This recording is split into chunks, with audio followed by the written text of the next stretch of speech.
computer. Hi, Sarah. It's, Hello. it's great to meet you this way. Obviously, it's lovely to meet you in person. And for everybody who's watching this, you probably, those of you who know me, have probably heard me talk about my son and his wife and my grandkids. So Sarah is my daughter-in-law. And for some time, I've talked about really giving ideas to people in lockdown. And when I think about what James and Sarah have done, I think they're tremendous examples of how they've coped with lockdown. And so I'll just get straight into it and I'll just kind of ask you, because you've really taken a very different route in lockdown, haven't you, in terms of what you're doing? Do you want to just say a bit about that? Sure. Well, in lockdown, like so many other people, we had our children at home with us all the time, and they're 7, 5, and 3, so Yeah. pretty little.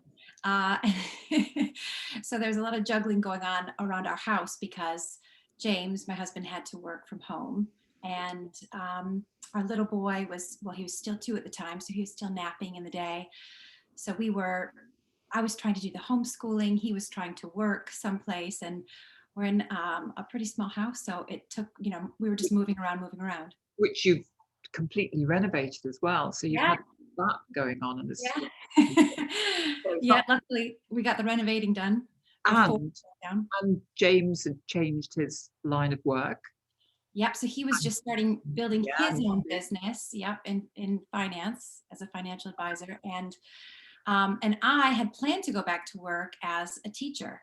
Um, but then the schools closed and they didn't need me. And they said, okay, so we'll be in touch when, things go back to normal. And we don't know, still don't know when that really is going to be. No. So, so in the early days of lockdown, James would come into into Alfie's nursery, and he would sit with a plank of it was actually a kitchen cupboard over his lap with his laptop on top, and he'd work kind of in my nursing chair like that. And then when it was time for Alfie's nap time, he would then go into the girls' room and sit at their dressing table and work there for a while. And he basically, because I needed the downstairs kitchen area to have the kids set up for school, it was just a lot of flipping around.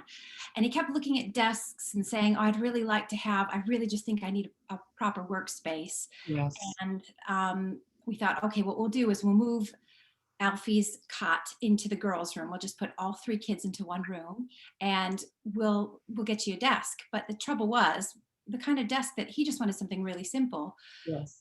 And we went online and we found what he wanted on Etsy. Actually, it was really simple, but it had a stand so that it set his Yeah. monitor up at a comfortable height for him because he's quite tall. And it's just nice to have your monitor a bit higher. So he went to order it, and I said, just get what you need. We'll work it out. But it was going to take 4 months to get it. Really? So, yeah, it was in March, and they said they could have it ready for him in end of June. Oh my goodness. But just to say that how amazing though, how you'd managed even in that interim time, because they've been huge changes. I mean, you changed where you're living. I mean, not just changed house, but you've changed where you're living as well. And James had like left the Marines and gone into finance, which is a huge change. You'd gone for an interview for teaching, and as you say, they were waiting to get back to. I mean, just an incredible number of things, number of things going on. Hi, Ava. So they said 4 months. I didn't know that. Wow. And They then said, so yeah, they did. 4 months. So, and oddly enough, left over from from the renovation we had on the house, we happened to have these 2 old scaffolding boards that I kept asking James to take to the recycle center, get rid of them. But we had them in the back garden. And he said, I think I'm going to try to make a desk myself. And my response was, no, don't do that. Let's just buy one. We can't handle getting out tools and, making a mess in the back garden. Let's just order one from IKEA, whatever, let's just get you set up. But he said, no, I really want to try to do this. And so we did it together on a hot summer day in the back garden. We were, got the sanding stuff out and stained it all up, and it went together fairly easily, actually. We had some tools because early on when we moved back from the States to Somerset, we didn't have any furniture for the house. I don't know if you remember, but I do. he made a couple different pieces for our living room, for our lounge. And so we Well, had some of you the both equipment that you need to astonish make. me actually with how you find ways to make things for yourselves. Yeah. I mean, it's We, not in your background either, right. but nevertheless, it's amazing No, how you no, but do that. yeah. Well, we still, you still kind of want something that you like. You don't really want to just get, whatever, work at a plastic table or whatever. It's nice to still have something that you enjoy sitting at or, having in your Yeah, lounge. So, yeah, it went together fairly simply because it's just basically the desktop that you make, and then you stick the pre-made legs on. Either, there's a lot of steel legs out there available. yeah, So we just researched it, and we ordered a few more and thought, why don't we just see if anybody else would like to buy one of these? Perhaps there's, other people out there that are looking for a desk yes. that would like one, right Was that away. So was we that we straight away when you thought that? At what point did you yeah, think we did that. was that Well, I think when we got it set up in James's office, and it had taken us just kind of a weekend to figure out how to do it. And we, so we had the tools and we had the stain and we had what we needed. So we thought, right? let's just make a couple more and see if Right. anybody likes the design. And they sold right away. And we had more requests for So more desks. And how did it you was, sell those? How did you let people know about those? yeah, just put them on Facebook Okay, Marketplace just to see if somebody locally would want to buy one. And because they went so quickly, the couple others that we made, James said, and I remember everything is with happening, and you know what it's like here, Sue, with kids, needing attention. And, and Alfie was potty training at the time. And that was just a whole lot of, yeah, work. Because you've got to keep your eye on him all the time. yeah. And so amongst all the chaos of the homeschooling and the potty training, James said, why don't I take the kids out? We'll go for a long walk. I'll, get them out, tire them out. And why don't you set up a little Etsy store? I mean, let's just see if people really, maybe we could sell a few through Etsy, where we originally found the desk that he wanted to buy. So it was so funny because I've never done anything like this. And then in the meantime, I'm thinking to myself, are we desk makers now? What's happening? Where Yes, is this, where's this going to go? But we thought, we'll just put it out there, yeah. and we put them on for a really fair price, we think, and we've kept the I price the think same. so. Actually, I think it's because we still kind of couldn't believe that people wanted what we've made. So Yes. we put it on there with a fair price, thinking, well, we'll see if anybody, goes for it. And it really went gangbusters. People really, we quickly went into, the 70s and 80s with That's having so many orders to fulfill. And we thought, oh my gosh, what are we going to do now? Because then we hit kind of a wall with we have really nice neighbors on either side, but we were making these in our back garden, and the noise and the sawdust that it created, we were doing it all ourselves. And then we put it out there because we have a neighborhood WhatsApp group, and we said, is there anybody with a son or daughter at home who'd like to come do some sanding and help us make our tables? And we had two neighbors just down the road that actually said yes, and they sent the boys right over, and they're good boys, um, you know 17 and 18, and they learned quickly how to make tables. amazing. So So they just were free to be able to come and do that. yeah, well, it was summer vacation and in lockdown, and so I think a lot of kids were out there, and the Yeah, normal jobs that they would do, working at the grocery store or whatever, they just didn't yeah. have a lot of those jobs available. So we got lucky and got two really good guys to help. And but then the neighbors were approaching us saying, I don't know how much longer we can go on, because we are working from home as well, of course, Yes. and we can't, have our conference calls with our windows open when you're out there making all that noise. So, and Yeah. which is completely understandable. It was just time to move on. So that's when we took the company, and we found a barn, and Interesting that at this point you're calling it a company too. I know. Oh well, yeah. So we had to come up with a name, and we very quickly, created a logo, and we thought, okay, we're gonna try to pretend or look like we're a legit company. Maybe we call ourselves a company, then And you called yourself, the Rustic Desk Company. yeah. Yeah. because we were using reclaimed scaffolding boards with all the, not, cuts and knots and knocks, Yeah. and we just sand them up and stain them, and so they retained a lot of that cool kind of character, of being reclaimed. And I think a lot of I people like know. that. I'm sitting in front of one. It's Yeah, not you kind of are. see it here because it's beautiful. Absolutely. I Oh. just love.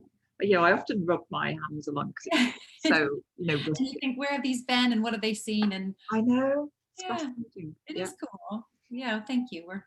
You're one of our first early customers. So, um, so yeah, so we found this barn, but then, oh my goodness, that was a whole challenge in itself too, because it was a perfect place to go. And we thought, oh, I don't know if we can handle the rent, because the rent was just a little over 1,000 a month. And we thought, oh my goodness, we got to think about that. That's a big outgoing fee to consider.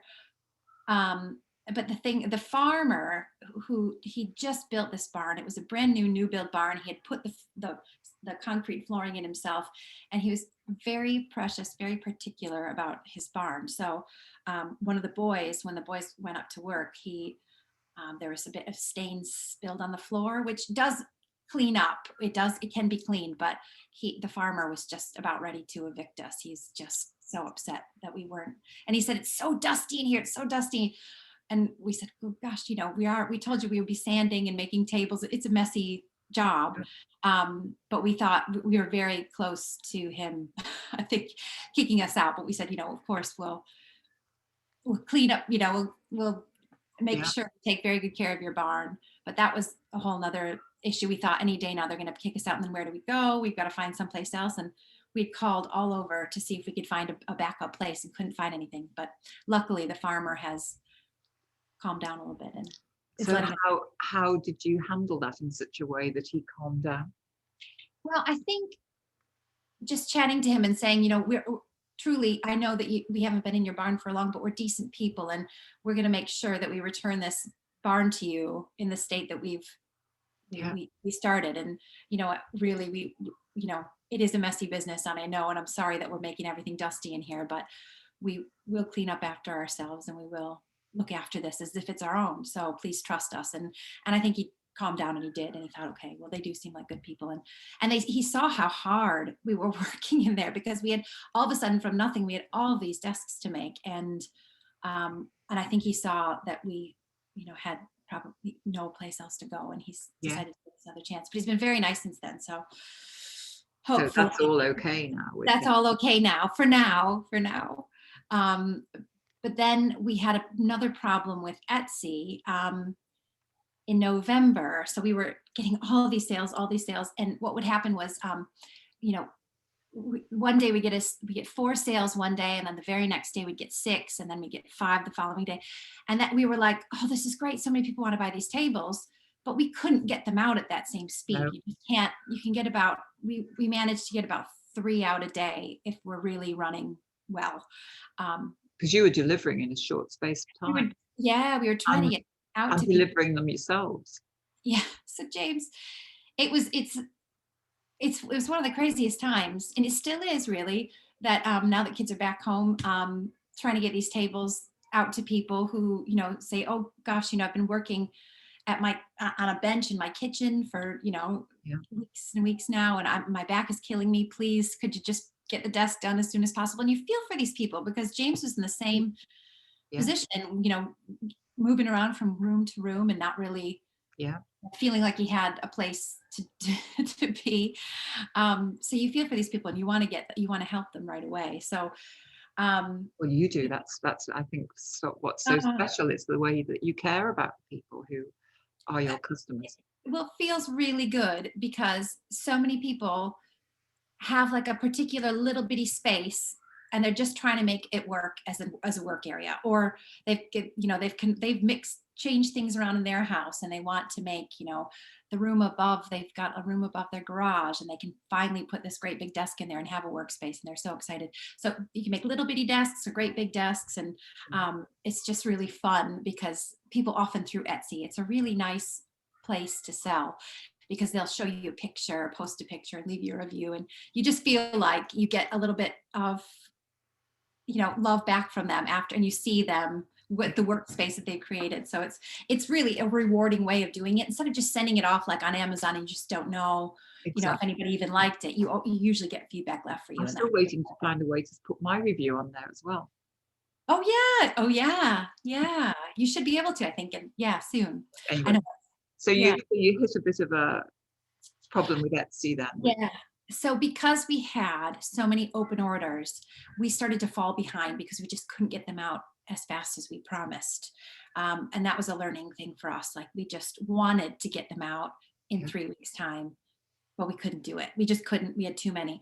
So Etsy, we didn't know that this could happen because we're newbies to all of this. They sent us an email. We all of a sudden noticed on the app we have for Etsy selling. That they put us on holiday mode. And I said to James, did you put us on holiday mode? What is this? What's this? We're on holiday? And I messed around with it. And I said, I can't take us off holiday mode. I don't know what is happening here, but it says that we're gone off Etsy for right now. And James and I kind of looked at each other like, what's happened? And then I checked my email and I had received an email saying, we're putting you on a forced holiday because we see that you have so many desks, you know, orders to fulfill, that we're going to give you some breathing space and some time to catch up so you can take no more orders until you get caught up. And I thought, oh my goodness. Because another thing that we were doing, Sue, and this is another huge learning thing for us, we were using the money from the orders that were coming in to make, we were spending the money. We Yes. were tucking the money away for those desks. So it took more future orders Yes. to fill the current orders, if that So makes sense. you were making cash flow basically, which is Yeah, and they really like, pay you. Etsy pays you when the orders come in, not when you ship them out. yes. That was a learning thing too, because what happened was I thought they would shut us down for a week, but it ended up being it ended up being a whole month, the whole month of November. They wanted to see us really catch up. So we had, I think when they finally reopened us, we only had 8 more tables that we needed to make. But it was Christmas time, wasn't it, when I was with Well, you that it day? was, yeah, it was December when they finally did open us. All right. And we worked so hard to get, we had, I think it was 84 open orders and we got it down to 8. So Right. in that month, I was working so hard. And in the meantime, we weren't getting any more orders in. So that money that we would have been getting from those orders wasn't Right. coming in. So we were using our savings and anything that we had because, you know, to pay for these Yeah. desks because we had spent the money already that had been paid to us to make them. Yeah. So that was a big learning thing for us. But eventually, so in December, they said, congratulations, well done. You've got your orders down. We will reopen you.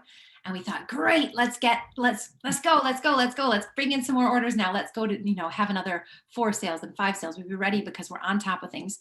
And it was so quiet. There was nothing. There were no orders coming in. And I thought, what is going on here? We've been forgotten by all these people, you know, that wanted to order from us. And we realized that there is, I think because we were such high rated sellers before we were closed down, that went away. And we kind of got pushed to the bottom of the,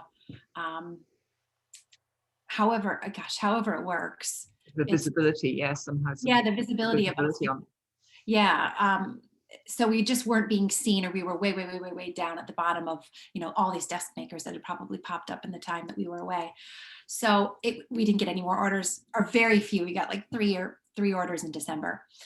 And then luckily, and we thought, oh my goodness, and probably people are, you know, they're thinking about Christmas and thinking about gifts, and they're not thinking about their workspaces as much now as maybe they were before.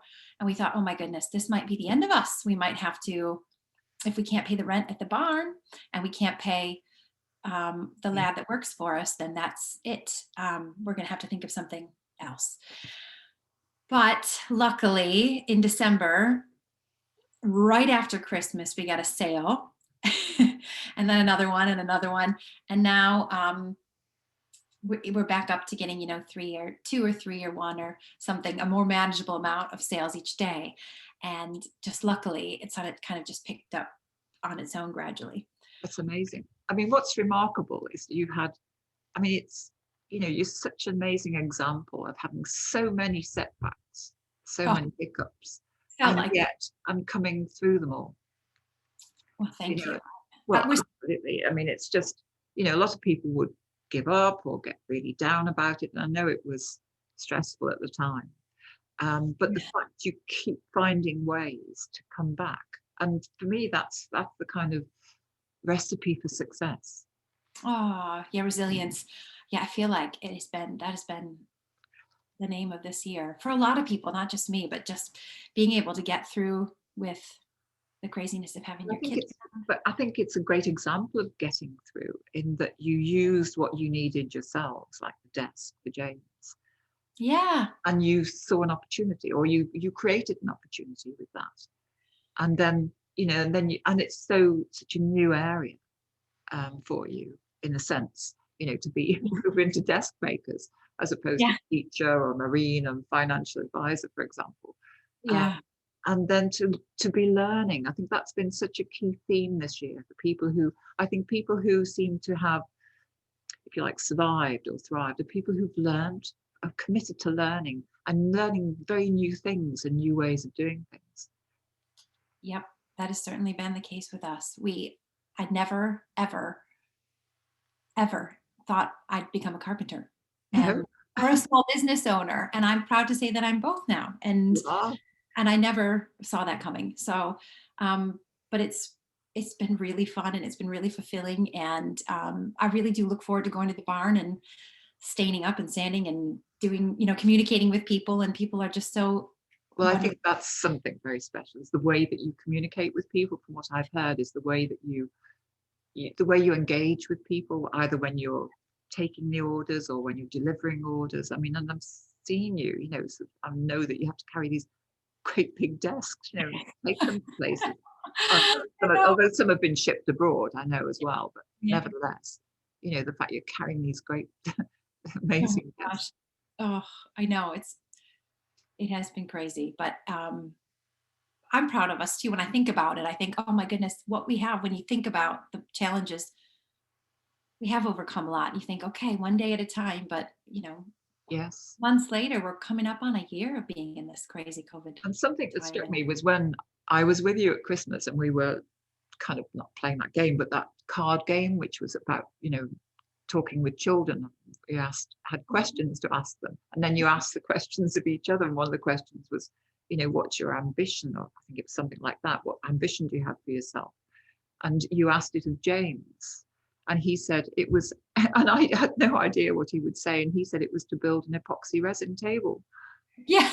I thought, wow! So it's so kind Yeah. of embedded that he now wants to develop, this. Develop the business into something different completely. I mean, Sue, when I bring the kids up to bed, he turns on YouTube videos on the TV and will be watching about how to make better tables. It's Right. like really become a passion for him. And I more, to be honest, I love the customer, the involvement Yes. with the Well, that's a customers. great combination. Yeah, yeah, that is. But he's passionate about woodworking, and he will go, he can't wait for the tools store that he likes to go to, Exminister Tools. He can't wait for it to reopen so we can go chat with the people there, because he just really wants to build this whole resin table, and they are beautiful. So that's he They really. are beautiful. I looked at them after he talked about that because I was like, what? I don't even know what they are. And I looked at them, I Yeah, thought, these are I mean, the they are. tables that you make currently are amazing. But to think that he's learning how to make these other things. And I think that, as you say, that combination of what you have, his passion now for woodworking, and you are both carpenters, and your ability to, engage with people in the very unique way and very caring way that you do. It's an incredible and he's found, well, you both, but he's certainly found a passion in the midst of all of this kind of Yeah. lockdown and extreme circumstances. Yeah. Quite, well, somehow just going with what presented itself and Yeah. how that's unfolded, I think is astonishing. Yeah. I know it really is. And I really thought there were several times where I thought this isn't going to work out. This is a big mistake. Oh, we're going to end up in debt. But we've made it work. So You far, so have. good. And I'm just hoping that it continues that way. I'm really. And what do you think's been the effect for the little ones, for your children? Um, well, I hope, they've never seen me work. I've been home with the kids since Scarlett was born. And I think it's been a really nice, I think it's been good for them to see me working. And, they say, well, you've got to make the tables because we've got to, there are a lot of people out there that need places to work, and you're helping them by making a desk for them to work at. And they tell their That's teachers at that's school. amazing that they think that way. I mean, a lot of people would just say, well, I've got to do my work and I've got to homeschool, and it's like they see the things as looking after children as being a conflict, and yet somehow, Scarlett and Ava and Alfie have all bought into it in a way. Yeah. That's amazing. What do you think's created that? Well, they just know that we have to. I mean, because we've got 3 kids in private school, um, the tables are what's paying the school fees, and they know. And if we can't pay the school fees, then You know, there's so they know that we're really depending on the business for yeah. the well-being of our family. So they know that that we've just got to do this, and they've got to get on board and help us out and be flexible when they can, and just But that's amazing. You say that like it's matter of fact that they just know, but a lot of people wouldn't necessarily achieve that with the children. They'd find it a real challenge, and yet you're together as a system involved, yeah, and they understand, the significance of it, even at the age that they're at, yeah.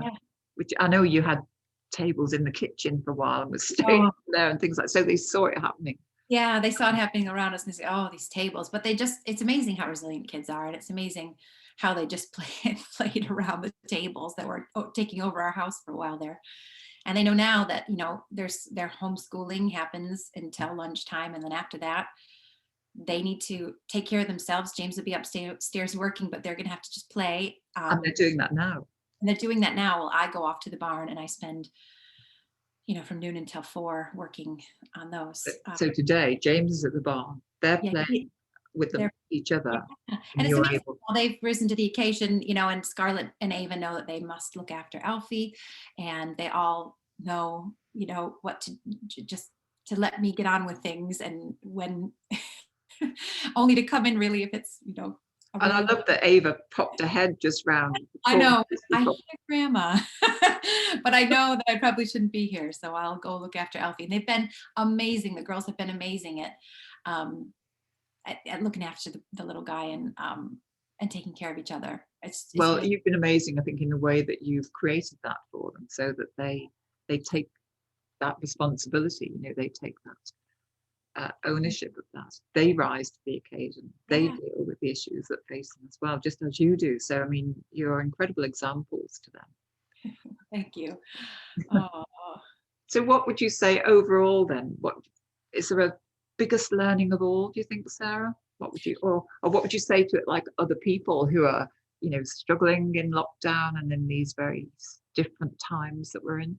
oh boy, I would say, um, don't give up. Like, believe that if you're doing something and people, if you're doing something that you think is a good thing, then just stick with it and try to stay strong, because you're going to hit, it's not an easy road. I can't imagine for anyone, or very few anyway. You're going to have some dark days, or we did anyway, and we still Yeah. will, and you still will. But I really think overall we're helping more people than, Yes, bad, doing more good than bad. So all absolutely. those challenges, it seemed like the worst thing ever at the time, but now it's nothing. We got through it, and it was a learning experience. And just keep going, keep going. If you're Well, on that's something, phenomenal. keep going. I think we'll have to find a way, maybe in a separate sort of video, to have some film of your space in the barn, for Yeah, example, at some of the tables. Perhaps we'll put that as a supplement later on. yeah, I'm quite proud of it. But that's fantastic, Sarah, just to hear. I mean, I knew a lot of the story, but not all of it. And it's kind of brought it really to light just how you have, it's a classic tale of entrepreneurship, to use that term. It's like the people who succeed really do find the ways to overcome. And you've absolutely done that, but done it in such a remarkable way. And it's phenomenal to think how this might unfold even further. So I'm Yeah. going to say thank you very, very much there. It's just there's so much, there's such a lot of richness in what you've said. So thank you, Sarah. Just, I'm going to pause the recording.